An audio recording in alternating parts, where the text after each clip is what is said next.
The Kansas City Chiefs are going to be fighting for their playoff lives Sunday night against the Houston Texans. We here in Houston are very familiar with what the Kansas City Chiefs bring to the table. But are they still those Chiefs? We'll talk about that and a whole lot more. I'm Paul Gallant, and this is the Gallant Says podcast for Wednesday, December 3rd, 2025. A radio show host in Seattle called Paul Gallant. Paul Gallant's wondering the same things a lot of people are. You are definitely living in the hindsight world today, Paul. Do you feel there's been a consistent theme with the interceptions? I think every interception really has a different story. I was just kind of curious what Paul gets to see. You got grow, mother. Are you kidding me? Paul Gallant, what the hell is wrong with you? Oi! Welcome aboard the Gallant Says podcast. Texans Chiefs Sunday night. For those who don't know, I've been doing a lot of radio in Kansas City over the past week. I've been largely talking about politics from a certain point of view. But I've also been talking a lot about the Kansas City Chiefs, who have a big game against a team that I have been covering for most of the last 15 years on Sunday night. Sunday Night Football. And if you have followed the history of Texans Chiefs, it is really hard to not mythologize this squad. 16 total meetings since the Texans came into existence. Kansas City is 11-5 against Houston, including the playoffs. Want to go down memory lane? Do we want to do that? September 13, 2015. Season opener, Texans, Chiefs. Bill O'Brien's got a quarterback controversy on Hard Knocks between Brian Hoyer and Ryan Mallett. The Chiefs win the game 27-20 after O'Brien benches Hoyer for the second half. They go back and forth for much of the year. 2016, Texans were 2-5. They still win the AFC South, but they get smoked in the playoffs 30-0. This was a game that was close for a while. Texas had a big Alfred Blue run close to the goal line. Then they ran something out of the J.J. Watt cat, and it didn't go so well. Brian Hoyer threw 4 interceptions in the game. Woof. September of 2016, the Texans won thanks to 4 Nick Novak field goals.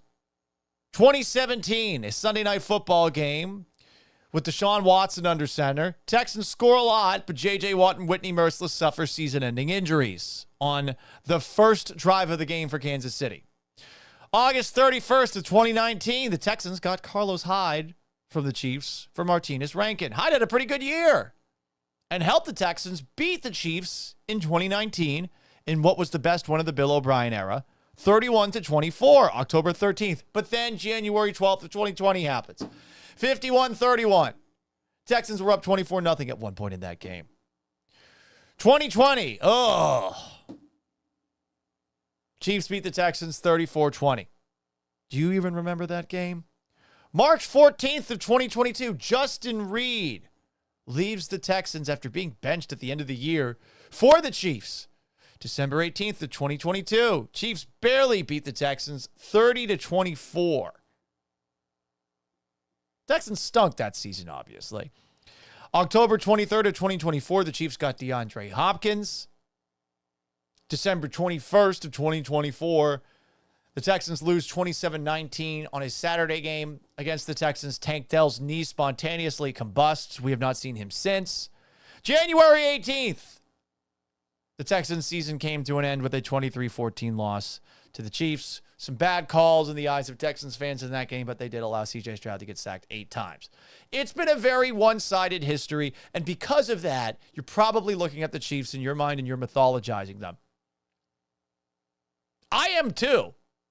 And I've been talking about the Chiefs a little bit over the last 3 days and the day before Thanksgiving while filling in on the radio up in Kansas City.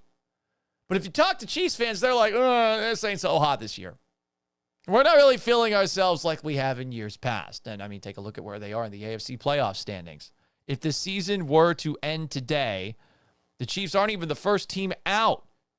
I'm not sure if odds still have them as the number one team to win the AFC.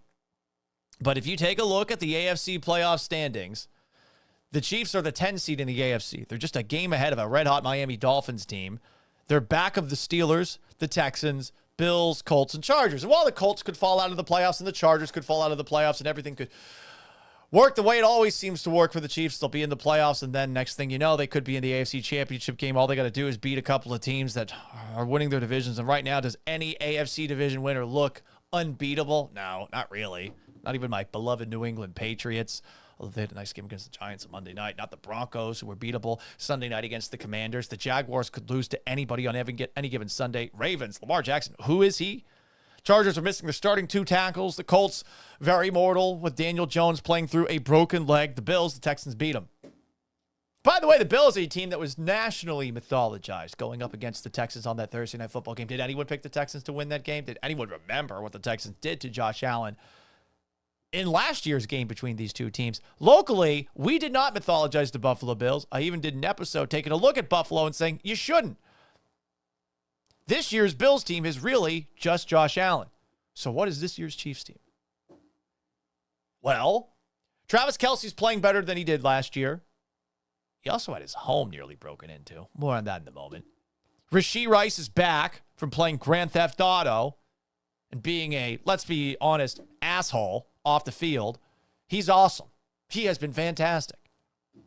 Patrick Mahomes is coming off a 4-touchdown game against the Dallas Cowboys, who did whatever they wanted to. A very good Chiefs defense. Cowboys are playing well, though. They beat the Eagles the week before. You take a look at this Chiefs schedule. You take a look at what they have done to this point. At 6-6, a loss to the Chargers, a loss to the Eagles, a loss to the Jaguars. They did beat the Lions, but a loss to the Bills, a loss to the Broncos. If we're talking about iron sharpening iron, there hasn't been a whole lot of sharpening going on in Kansas City. They have lost outside of their game against a Ravens team without Lamar Jackson and outside of their game against a Lions team that looks rather fraudulent.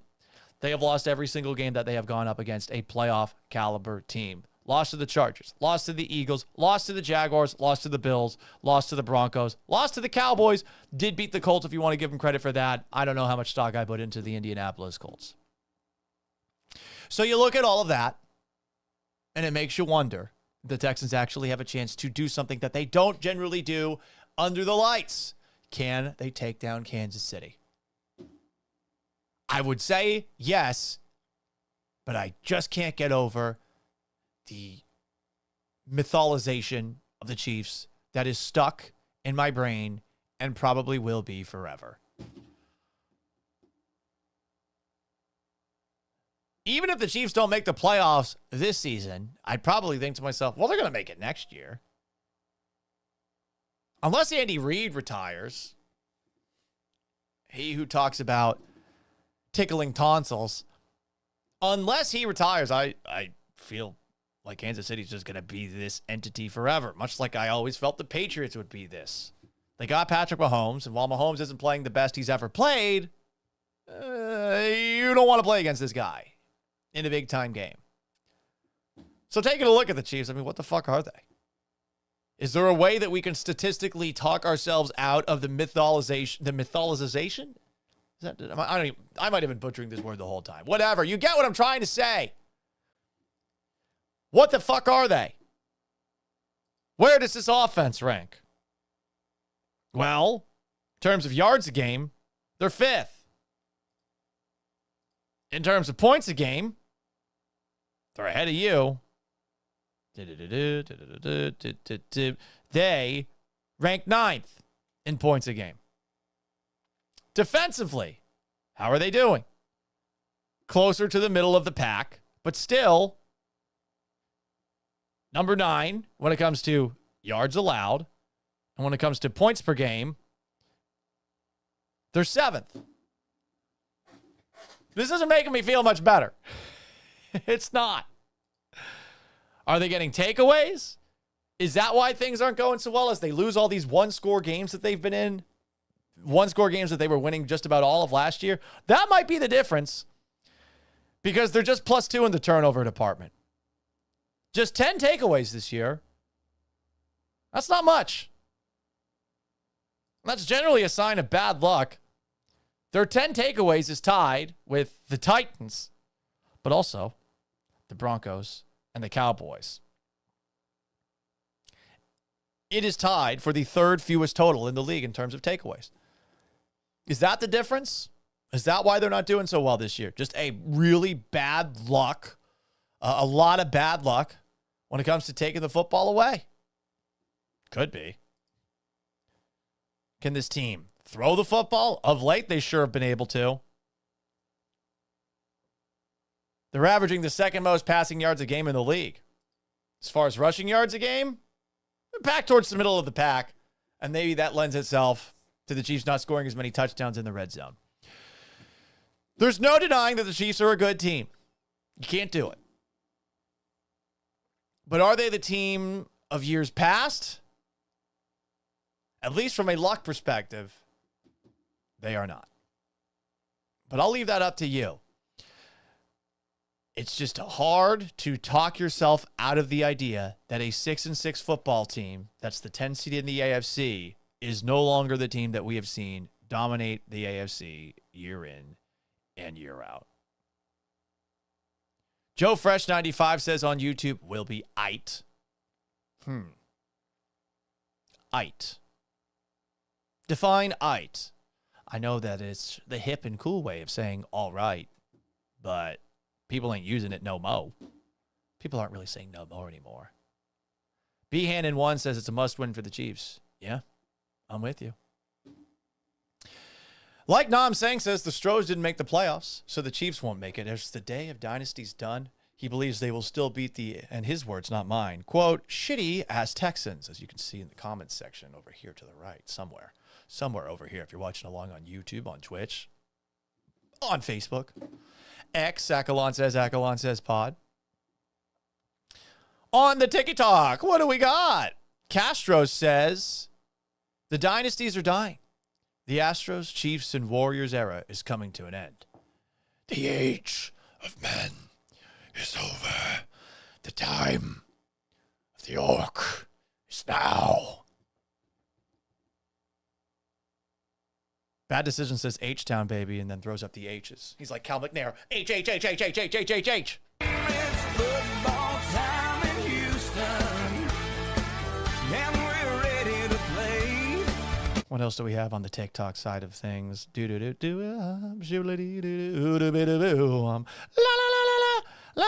Someone says Tyrann Mathieu. Fuck that. I don't want Tyrann Mathieu here. I don't think he's the same player anymore. He's saying, yeah, I'd look to play on that defense. What do you get on the field on this defense? Jalen Petrie is basically exactly what he used to be, you know? Joe Fresh 95, I think, is trolling, says Davis Mills could win us this game. Come on now. What are you doing? What are you doing? That's a bad follower of the Houston Texans. You know better than that. You know better than that. Don't you know that you are a shooting star? Seems that the Instagram video side of things is not working today. Alas, earwax. We'll guess have to leave the Instagram today. You know? Anyway, what else do we got going on? I was talking about the Kansas City Chiefs a little bit earlier. Now we're talking about the Houston Texans. If iron sharpens iron, as the Texans say, I got one of those T-shirts. Iron sharpens iron, yeah. It's football time in Houston, and we're ready to play. If iron sharpens iron, the Texans should be pretty sharp. Very, very sharp indeed. Like a razor. Standing on the razor's edge. If iron sharpens iron, a team that has gone up against all of these playoff teams should be pretty damn sharp. Texans played the Broncos, they lost. Texans played the Jaguars, they won, they lost. Texans played the Ravens, they won. Texans will play the Chargers, we'll see what happens. Texans have played the Colts, they won once. Texans have played the Bills, they won. Texans have played the Rams, lost. They played the Bucks, lost. They played the Seahawks, lost. They played the 49ers, won. They have played 10 of their 12 games against teams that would currently be in the playoffs. The only team that's the exception to that, the Tennessee Titans. The Tennessee Titans, you know? Iron is sharp, baby. So sharp. In fact, it's just steel. Deep steel, blue steel. Deep steel, blue steel, forged in blood. Battle red blood. Yes. Candy paint blood, or whatever the fuck the Texans do, where they do that little pandering stuff, where they are clearly like saying like, hey, black people, please like us. Some Chiefs adjacent news. Did anyone hear about this? Back in September, Travis Kelce, Chiefs tight end, fiance of Taylor Swift, dealt with a trespassing situation. Justin Lee Fisher entered into a diversion agreement in Leawood, Kansas, and was sentenced to probation and fined $1,000 for trying to serve a subpoena to Travis Kelce, he says, at 2:15 in the morning. That's when he got arrested. He went to the gated community where Travis Kelce lived, attempted to speak to the security guards in order to serve the paperwork, was never told to leave. Police arrived and arrested him. Do you believe that? Do you believe that he was trying to give Travis Kelce a subpoena? Or was he trying to give him his subpoenas, if you would know what I mean? What do you think he was trying to do? 2:15 in the morning. He must have been drunk, right? It's an interesting claim. Yeah, I was trying to serve him papers. Well, what kind of papers? Were you suing Travis Kelce for damages to your fantasy team or something like that? What the hell would it be? Are you suing Travis Kelce for stealing the love of your life? Taylor Swift? A fake account from Somalia maybe was messaging you thinking that, and they were like, hi, it's me, Taylor Swift. Please, I need $300. I need $300 for my private jet. Just $300. 10 gallons for $300. That's all. So I don't know if he's actually trying to serve a subpoena there, but for those who don't know, Taylor Swift, hear about this? Did you know she's never been shown on the Jumbotron at Arrowhead Stadium? Shown a lot on CBS. Ooh, I don't know, Jim. They're going to get married. Shotgun wedding? Is that why they're engaged? I don't know, Jim. But they've never shown her on the Jumbotron. They definitely will show her if she's at the game for Sunday Night Football on NBC.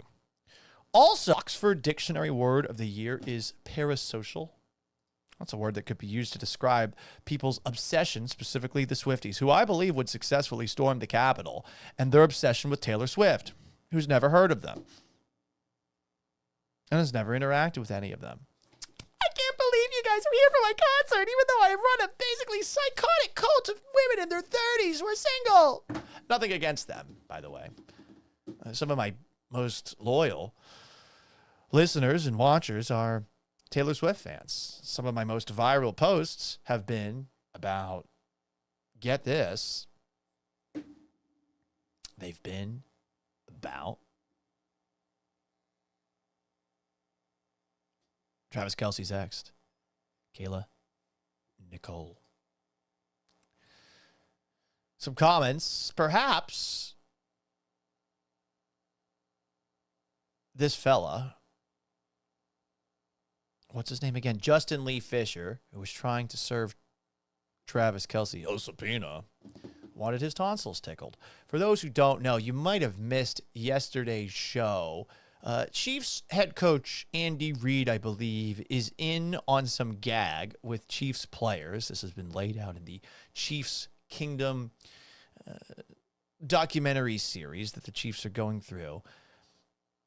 It seems that old Andy wants to tickle the Texans' tonsils. I don't know what the fuck that means. I don't think you do, honestly, either. But in case you missed that yesterday, here is the head coach of the Kansas City Chiefs talking about tonsil tickling in his weekly press conference. Here he is, Andy Reid. Coming to me on this. Oh, whoops. I don't know what's going on here. Why isn't it showing? Why isn't it showing on the screen? What is happening? What is going on? I'll tell you what's going on. Things that aren't good. Oh, I know what happened. Hang on a second, everybody. We're going to change everything. We're going to change everything.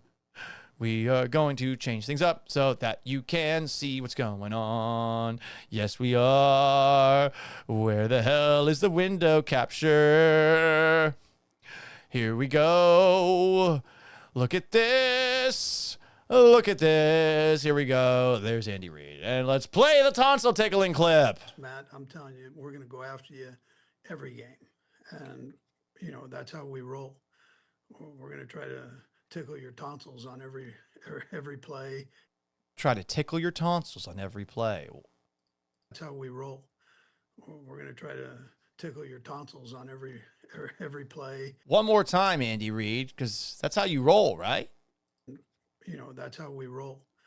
We're going to try to tickle your tonsils on every play. Would the old Chiefs try to tickle your tonsils, or would they do something perhaps a little bit more violent? I think it would be a little more violent. And I'm not talking about what some of the Chiefs players are doing off the field. Hey-o! Penalty flag on the play for that one. But I challenge you to come up with a better line than that.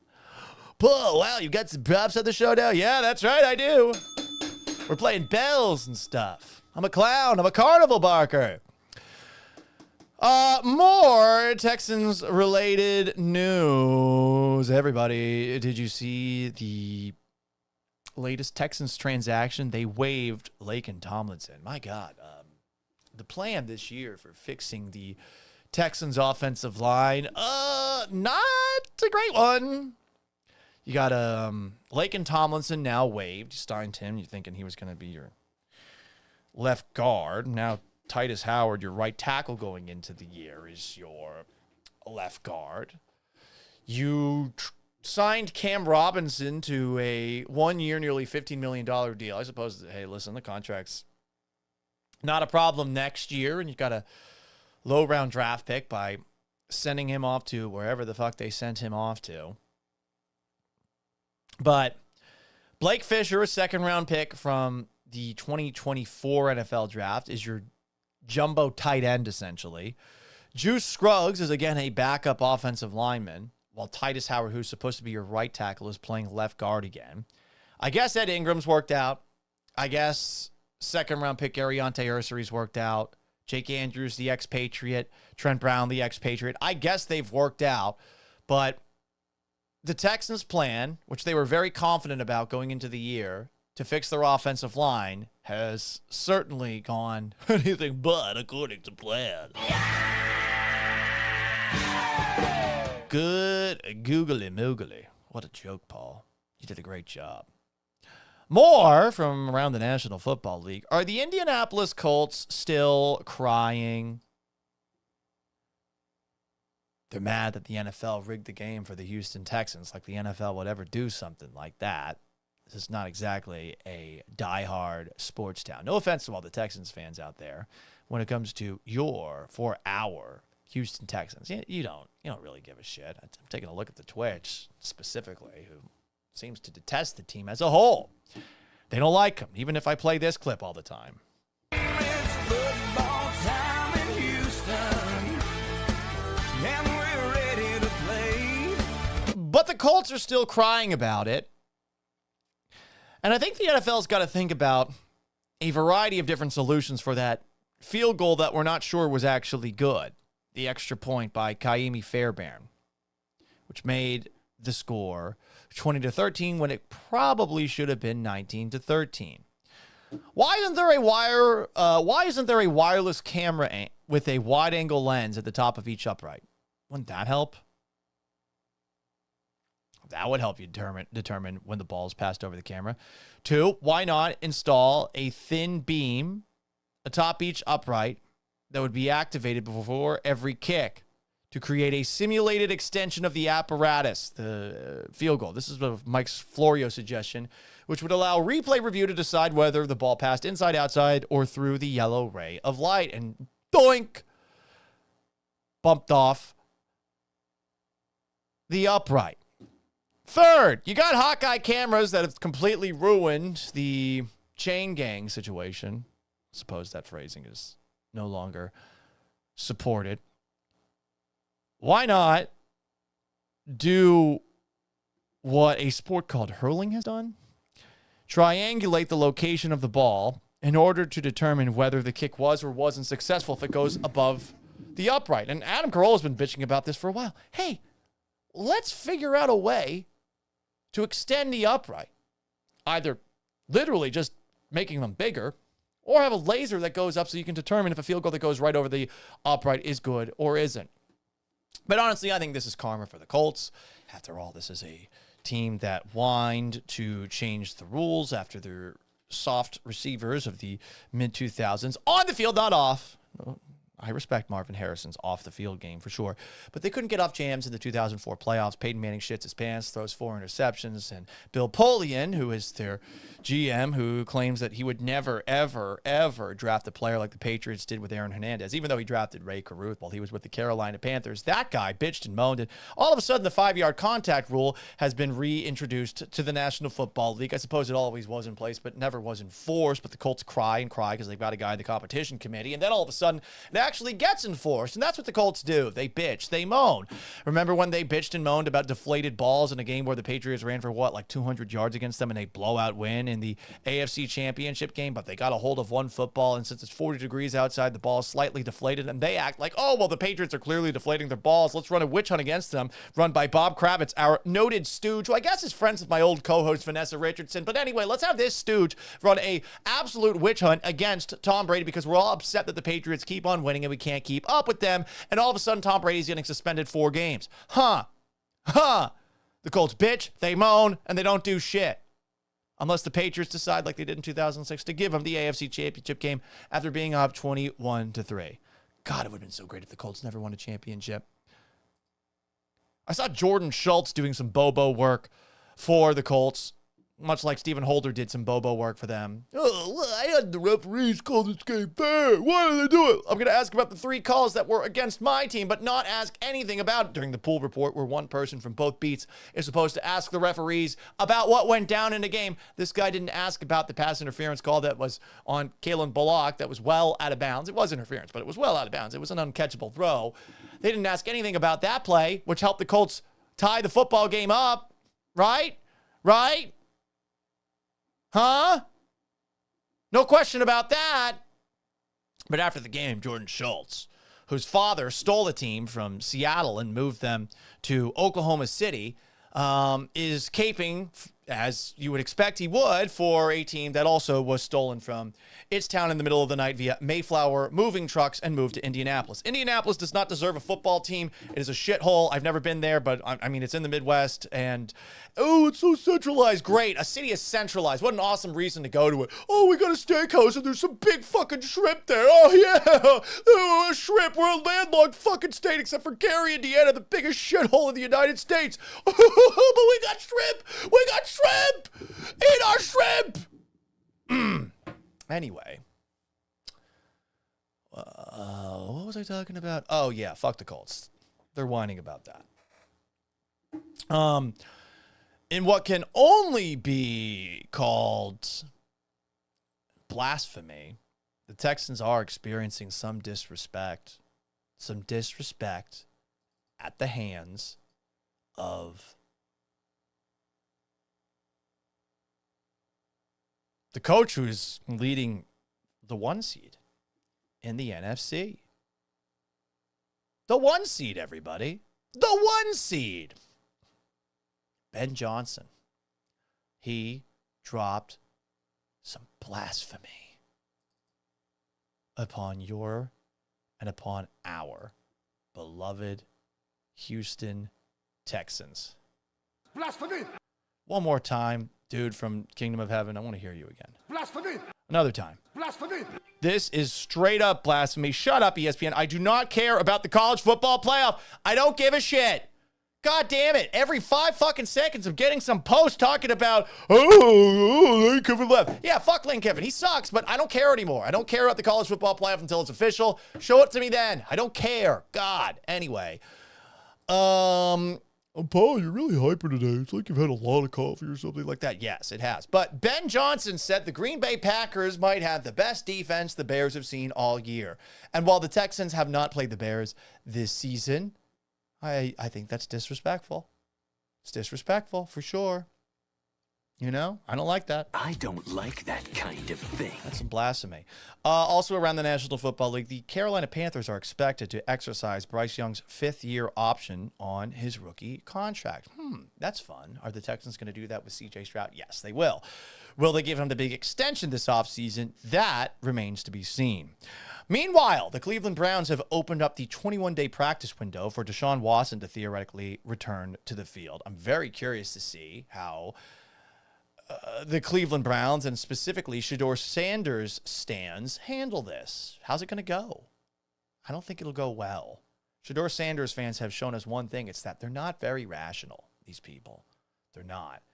But will they jump through hula hoops because they feel that Deshaun Watson is a victim of white-on-black crime in the United States of America? And there are a lot of people who had Deshaun Watson's back until he was gone.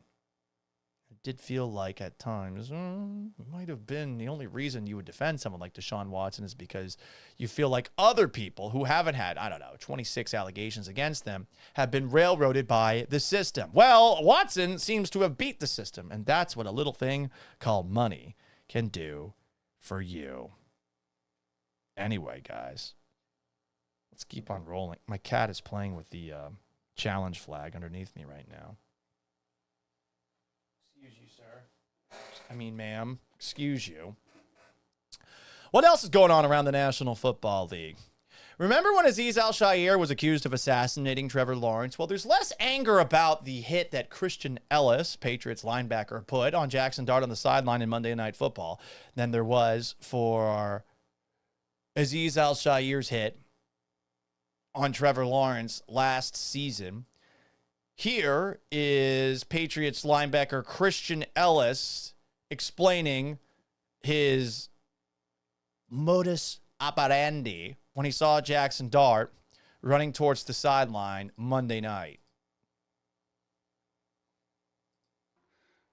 He started tiptoeing on the sideline, and I thought he was just going to go out of bounds, but then I saw him tiptoeing, so I was like, stay in bounds? What am I supposed to do, And we play hard on defense. We try to bring life to this team. So that's all I was trying to do is just do my job and hit anything in the whites. So, look, the Patriots have not played a very tough schedule to this point this year, but they do hit hard. Do they swarm as hard as the Houston Texans do? I don't know, but that was a hell of a hit by Christian Ellis. If you haven't seen the highlight yet, do yourself a favor and check it out. Meanwhile, as far as Jackson Dart goes, I don't think this guy's particularly intelligent. And no, this is not meant as a shot at Ole Miss as an institution. But people have been telling him, yo, you got to chill when it comes to taking these big hits for a while. Here he is with John Gruden for the Barstool Sports edition of John Gruden's quarterback camp. Of course, it muted. Hang on a second. Unmuted, and now we continue to play that audio from Gruden and Jackson Dart. I want you to change your playing style. Yes, sir. I think it's reckless, I think it's careless, and I think it's dangerous. You're the only guy that can't play with a sore right shoulder. Mm-hmm. And we can't play without you. You've come out of some games now. Right. You had your ass knocked off, and you sucked it up and went back in the game, but talk to me. Your ass knocked off? Huh. It's a tonsil tickly sound of action, huh? A little sexual in nature. Dart's got to clean that shit up. I don't think it's going to go so well for him. Meanwhile, you got Drake May on the other side who's being told by Mike Vrabel, hey, man, if you stay in bounds, you're going to get smoked. And by the way, that should be how it is. Also, I don't think quarterbacks should be allowed to slide. I don't think they should be allowed to run out of bounds. I don't think anyone should. I think quarterbacks should be treated like every other player on the field, but they're not. They're very clearly not. And some of these guys are bigger than most of the players out there, specifically Josh Allen. Some other guys are also pretty big. Like C.J. Stroud's a big guy. Mahomes isn't small. It would be nice if rules were consistent for every single player on the field since this is a team game. Alas, earwax. That's not the case. Some more comments. Let's read them. Greg Todd says, damn, you and Pat McAfee would not be friends. LOL. No, I would just win in a game of shit talk against the Colts. If I'm shit talking from the perspective of my favorite football team, the New England Patriots, I'm going to win every single time. I always have the high ground. I'm essentially like the Joker in The Dark Knight. You have nothing to threaten me with. You just don't, you know? Behannon says Justin Herbert is 6'6", 240. Yeah, and I mean, the guy's trying to play through a broken hand. He had surgery on Monday. That guy is tough as nails. Very tough. Lots of tough quarterbacks out there. If you're a huge guy, you could probably run through people. And yet, when we see quarterbacks at the second level, they get to slide when they're bigger than half the guys they're running up against. It's kind of soft, to be honest. But they're allowed to slide. You got to stay away from them. Rixo asks on TikTok, would you say this would be the easiest playoff bracket for the Texans, the Bills, or the Ravens? I mean, it's still wide open enough for Josh Allen to theoretically get hot again and run through the whole thing. That just hasn't happened yet. I think if you're the Texans, you feel good about all these AFC teams. Like, you've generally struggled against the NFC teams that you've played. You lost to the Bucs, you lost to the Seahawks, you lost to the Rams. Like, those are, at the time, the three toughest teams you probably played, you know? And yeah, you lost to the Jaguars. That was a little embarrassing, right? Not great. You did beat the San Francisco 49ers, and you also lost to the Broncos. I mean, if you're the Texans, what AFC offense terrifies you to the point where you do not think you can stop them? I like what the Patriots are doing, but I can easily acknowledge that New England has played a very easy schedule to this point. Their marquee win was against Buffalo, and that was months ago. A Buffalo team that, sure, isn't the same team it used to be. It's a competent team, but they've beaten the Bills and the Bucs, a banged-up Bucs team. They lost to the Raiders, beat the Dolphins, beat the Panthers, beat the Saints, beat the Titans, beat the Browns, beat the Falcons, the Jets, the Bengals, and Giants. All of those teams fucking suck. They play the Bills and Ravens. Is Drake May going to be able to keep it up against those teams? I think so. But defensively, can this team, which hits hard, stop a team like Buffalo again? I don't know. I've got questions about it. They are playing well, though. But who in the AFC are you scared of? No one. I feel great about the Texans' chances against the Broncos in a second game between these teams. I don't like Bo Nix as a quarterback. I don't. The Texans hung in there with Davis Mills playing for 3/4 of that game. And by the way, that is the limit of Davis Mills. You go up against a good defense, he's going to struggle. He will. All right, what else? Let's do a little internet surfing. New segment. Surfing on the net. Everybody's going surfing. Surfing in the net. Saw an interesting story on KHOU's website. And it has me wondering why the fuck this city is so obsessed with preserving old, dilapidated buildings. Sugarland police warned residents to avoid the Imperial Sugar Char House as the historic landmark begins major preservation work ahead of long-term development. Is this how low the bar is, since we have so few cool-looking old buildings that some old shitty factory is something that we are prioritizing renovation of? they're going to begin construction on a $496,000 preservation project next year that should finish around 2028. As always, it will cost way more. Who the fuck is paying for this? Is this going to be privately funded?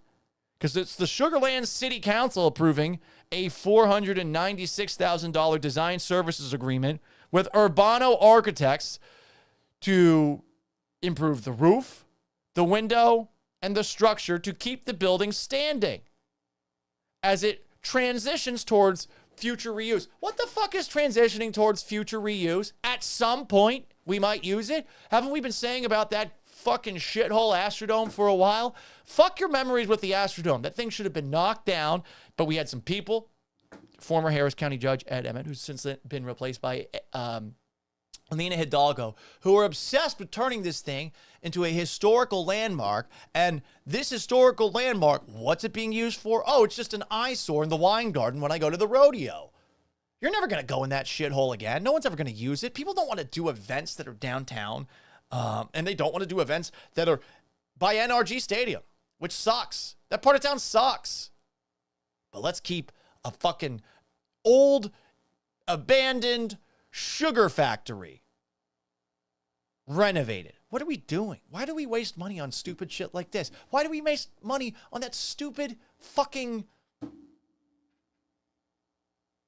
promenade that we're going to build for the World Cup and the Republican National Convention? It'll be used twice. It's too hot to walk in this city for half the year. No one walks downtown. Let's build a promenade and block off a couple of key roads and also close down a lot of businesses for eminent domain because a couple of people want to have it on their resume that they helped host the World Cup here in Houston so they can get some other bullshit consultant job and get paid an assload of money to do absolutely nothing except for come up with stupid fucking ideas that the city of Houston has to pay for people that are out of town that come for what, like a week, 2 weeks, 3 weeks, and then fucking leave. It's crazy. That's what the World Cup committee, by the way, that's hosting this thing is. That's what they're all about. These people, they got this cushy job. It's a bullshit job, much like the Astrodome Conservancy is a bullshit job. And they just sit around, hey, let's think of some ideas that could better the city of Houston to close down a bunch of cool restaurants that are in the area around Dyken Park so that the Astros can just swoop in and probably buy this real estate, make things better for them. Ugh. People need to be paid off, Paul. Yes, I want to be paid off. Pay me off. Pay me off. I will tickle your tonsils so fucking hard. Or wait, do they need to tickle my tonsils? I don't know how the phrase works. But I'll do all this shit. I'll do it. But no one's paying me off, so I'm going to call it out until someone pays me off. Bribe me. Please, bribe me. I'm not asking for much. I'm not asking for much. You can tickle your tonsils with me. Pay me. In the meantime, let's destroy old buildings that are no longer used instead of keeping them upright because we're embarrassed that we don't have cool looking buildings in our city. But that's what this is all about. It's fucking pathetic. Pay me off. Pay me off and I'll greenlight these stupid fucking plans that you have. Let's keep the Astrodome up and turn it into a convention center. No one wants to go there. God, it sucks to go there during the rodeo season, but at least in rodeo season, there's a lot of people there. But otherwise, like, what are you going to around there? Timmy Chance, it's gone. Cavender's? There's an El Tiempo down there. I suppose that's a place to go to. Like, it's just Texans games and that's it. And the rodeo and the occasional concert. Why do you want to go down there? So pay me off. Otherwise, I'm just going to call out this bullshit because it's bullshit. This is absolute bullshit. Why the fuck are we doing this? Ugh. Anyway, let's keep on surfing. Everybody's going surfing. Surfing on the web. We'll come up with a better name for this, but this is just random shit that I've seen on the internet. Anyone see this? This is just a very classic image of Houston, Texas. I'm gonna show this from Instagram. I don't exactly have an optimal way to show this on YouTube, but this is a post from Houston Tips and Dylan P. Tyler. Like this is just the general Houston experience. Let me refresh this. so you can see it. You got a police car. You got a police car. You got a fire. And what else do we have? Is there a train blocking an intersection? Y'all. There is! What is going on in my neighborhood tonight? She's taking screenshots. I mean, don't know this. This is Houston. On fire. Fire, 2 police cars, and a train. It's Houston, baby. It's Houston. What else do we have here? There's a rooster fighting ring in North Houston. How do I get in on this action? For those who don't know, male chickens, they're kind of useless. They're useless. Now, it's inhumane to have birds fighting against one another, but it's not like chickens are cute once they become adults. Not really. No offense to my friend, Chicken Mike. Some chickens are cute. Maybe this is a segment that's going to get me in trouble with PETA, but authorities busted an active rooster fighting ring behind a North Houston business, and they found dead roosters in black bags. Deputies were called to the 2400 block of Little York around 4:30 p.m. on, what was this? This was on Sunday after receiving reports about the illegal operation. When they arrived, investigators said they found an active fighting ring in a gambling area behind a business advertising tacos and drinks. They detained several people and began processing the scene.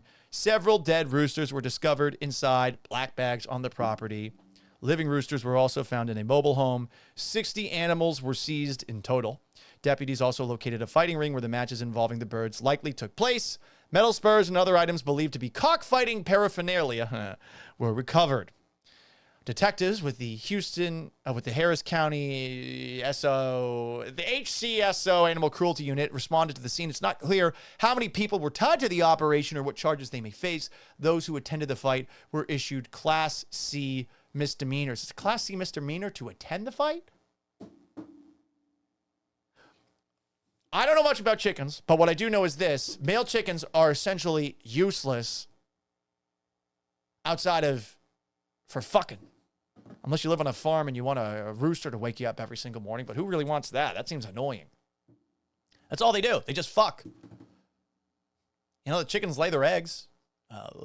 Female chickens. They give you eggs. Eggs are great. Expensive these days, apparently. Thanks, Obama. Thanks, Trump. Thanks, Biden. I don't know. It's one of those. But,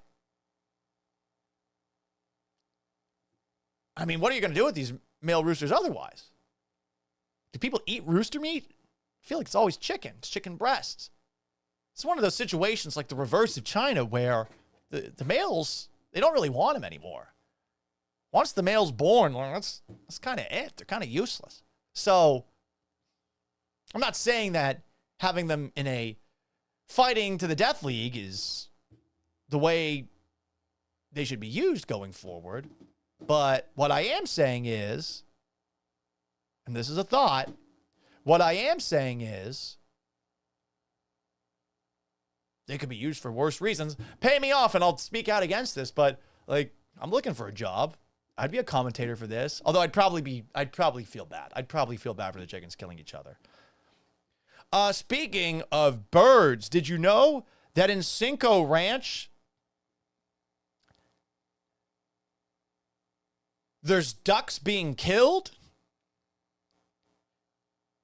Fort Bend County.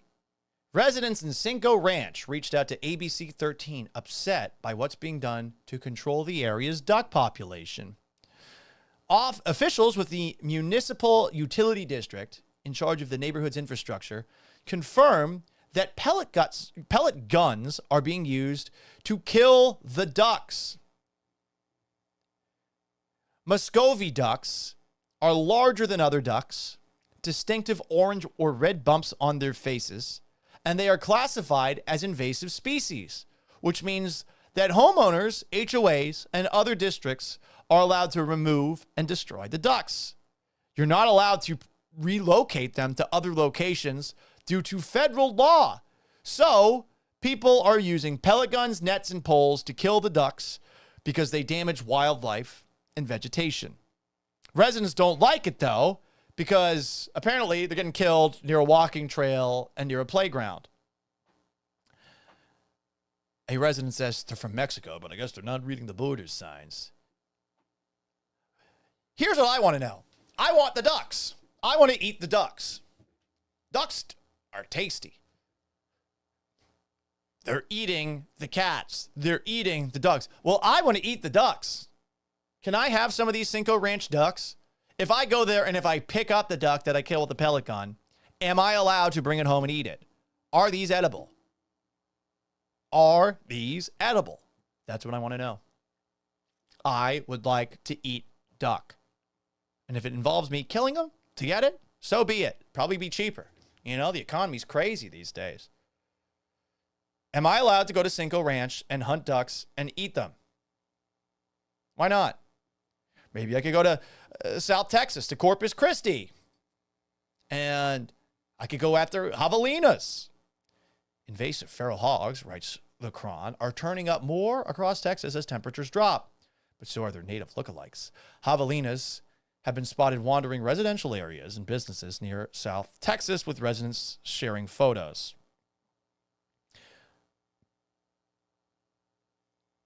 Javelinas, I guess, are different than these invasive hogs. November 24th, a man in Corpus Christi, Joey, saw one of them downtown, came down the stairs, casually crossed the street, and then disappeared into the brush. These sightings of javelinas have been increasing the further south in Texas you go. Feral hogs and javelinas all over town. Javelinas are not part of the swine family. They're part of the peccary family. They're more closely related to camels and hippos and are smaller than feral hogs, 55 pounds, compared to hogs who are usually over 190. They have a white collar at the neck, a nearly invisible tail, and teddy bear ears. Are javelinas good? Do they taste good? They do look kind of cute, some of the pictures they're showing, which makes me feel bad about them. They're rarely aggressive towards people. Their poor eyesight means they may linger around humans longer than other wildlife. They have sharp teeth. Dogs attempting to attack them are often injured. Oh, yeah, look at this thing. Look at this picture. This is a pretty vicious looking thing. Now, thanks, Expedia. Thank you for the pop-up. Really appreciate that. This is what a javelina looks like. Look at that thing. That's pretty scary. Seems like it would taste great, though. No? Would it be cool to have a javelina tooth necklace, like a shark tooth necklace from back in the day? These are the things I wonder about.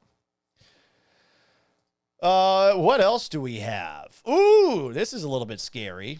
High-tech thieves are using a Wi-Fi jammer during burglaries in Bel Air.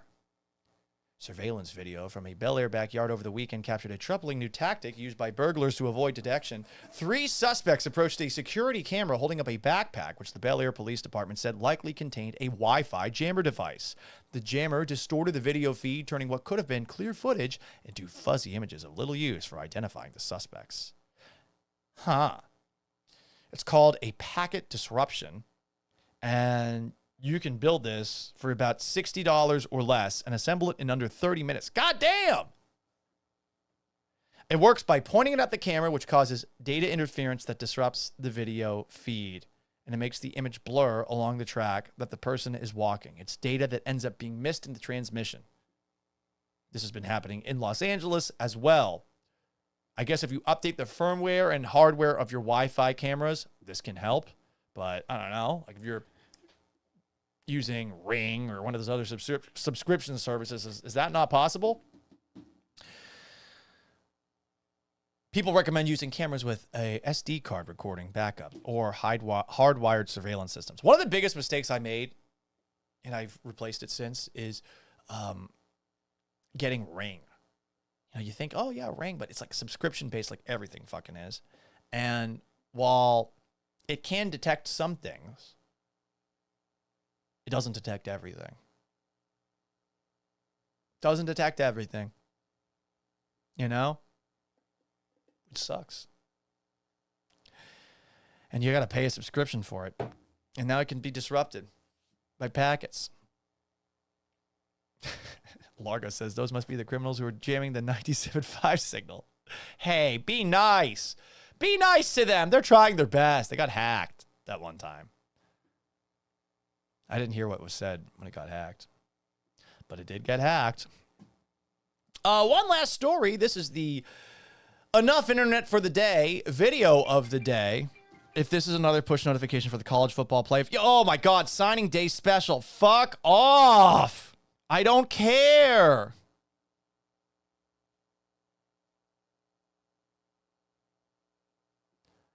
I don't care. God damn. Greg Todd says Chris Paul released. Yeah, I heard apparently he was difficult. What a surprise. Very difficult. But one last story. The Enough Internet for the Day video of the day. And I got to turn off my push notifications. I do not care about college football playoffs until the college football playoffs actually start. Okay? Tell me that. This is the Enough Internet for the Day video of the day. This is from the LOL podcast, a significantly more successful podcast than mine, which makes me want to blow my brains out. 473,000 followers on Instagram. They're on tour, and I mean, there's pictures like this of how many people are showing up. Fucking kill me. Anyway, here is the kind of content that you can expect on the LOL podcast, which I'm assuming has mastered the art of rage baiting clips. Let's take a look at this clip on the show about the origin of 911. You know they didn't have 911 back then? Really? They didn't have 911 until 9/11. But they had emergency phone numbers. What do you mean? No. I think they just had the number of their doctor. No. Time out.